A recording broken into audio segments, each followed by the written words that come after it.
Hi, this is Catherine Morgan from Point A to Point B Transitions, and today I am talking with the lovely Miss Carol Roth about trends for 2020. Carol, do you have your crystal ball out? Oh, I always have my crystal ball out. Yeah, 2020 is shaping up to be an interesting year because obviously we have an election, we have concerns about where we are in the business cycle and whether we can get expansion or if we might end up going into a recession. So from a trend standpoint, I don't know if it's a trend that is going to come true, but a trend that should happen is people really kind of planning for the downside. What happens if things turn around? How am I going to pivot? How am I going to shift my business? And just making that sort of strategic plan and putting it in place. In addition to other trends, certainly the continued use of technology helping small business owners to be more efficient. Whether it's having an AI bot that helps you with customer service so that you're really only focusing on the high level important things. If you are somebody who's writing a book, using transcription services to have you say something into a video recorder and have them transcribe it to help you Right. with the first draft, but really looking at the different technological tools that will make your life easier, your employees' life easier, and put them into more high value types of scenarios. And then the third trend I see is the continuance of it being very difficult to find high quality employees. And so really thinking about additional perks, whether it's 401k, healthcare benefits, other ways that you can incentivize people to do the work, because obviously right now the economy is doing well and it's harder and harder to find great employees. Okay, just because I live in a different side of the business than Yeah, you do, I'm going to say don't be a jerk. Like, treat that's your the trend for 2020 is to not be a treat jerk. treat your employees well. They have a lot of places to vent and complain. If all your Glassdoor ratings are 1 star, that's a problem. Like, don't be a jerk. Don't. That's actually my advice for life. I use a different word. I say dick, but yeah, it's basic. I was gonna say that. I wasn't sure Yeah, we were keeping it clean or not. But yeah, don't be a dick. yeah. Seriously.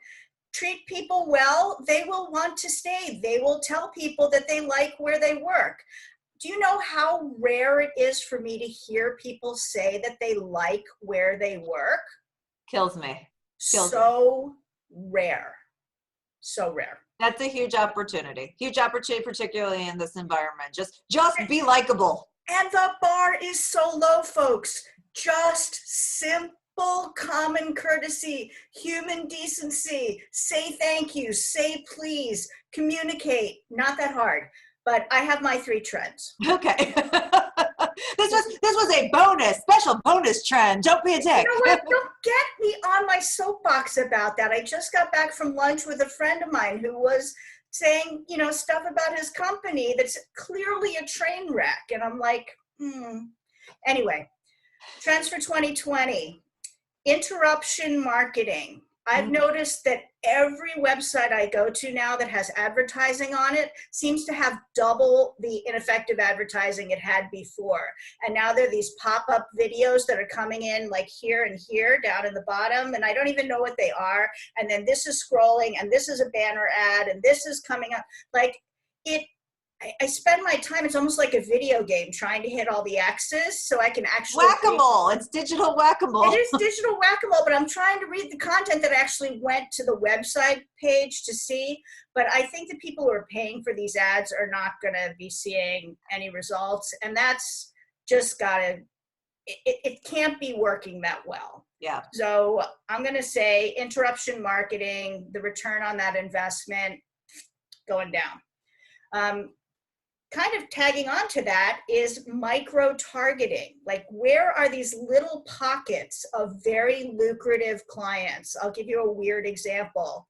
People have bought me for their niece. Multiple doting aunts have bought me to help with their niece.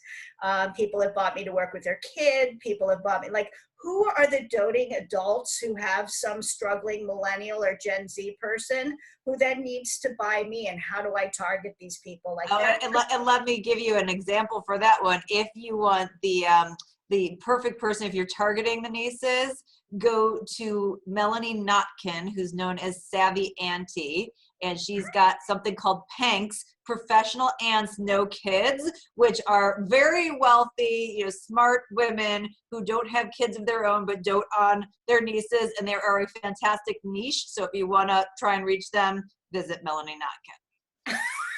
I was not expecting that, but you are just a font of information.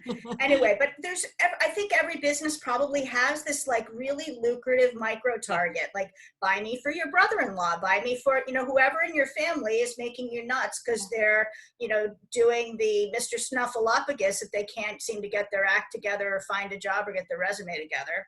And if I can tack on one more thing to your micro targeting, think about going analog with that. I mean, if you are especially an offline type of business, I know, Facebook targeting is great and whatnot, but you can also use direct mail. My brother-in-law teaches guitar lessons, and he uses it really effectively and sends out those mailers, within people who are, might be interested in doing guitar lessons, whether it be for themselves or for their kids or whatnot. And that works amazingly well. So, I know everyone's going like, oh, digital, you got to like change, but because everybody's rushing over here, sometimes going back and doing the basics actually makes you stand out. So sometimes old school is the way to go, especially if you're doing something that's local. That's micro local. Yep. So old school tends to still work really well. Restaurants, brick and mortar, boutiques. Yep. Local, flyers, cards. Okay, and the other thing is, I think smaller, very connected deep dive events versus large trade shows and things. I think people are desperate for closer connection, deeper conversation around topics they're actually interested in. I love that one. I think anytime anyone goes to an event, obviously it's to make those connections and to see how you collaborate. And you're right, in a big room that can get entirely lost and you end up with the business card shuffle. And does anything really come from that? Not always. So really good trends, Catherine. Thank you. And I think people want that connection. I think they're starved for it.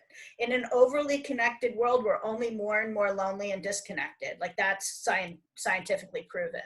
Absolutely. And we will leave the rest of our 2020 predictions for the back half of the year. Excellent. Thank you so much, Carol.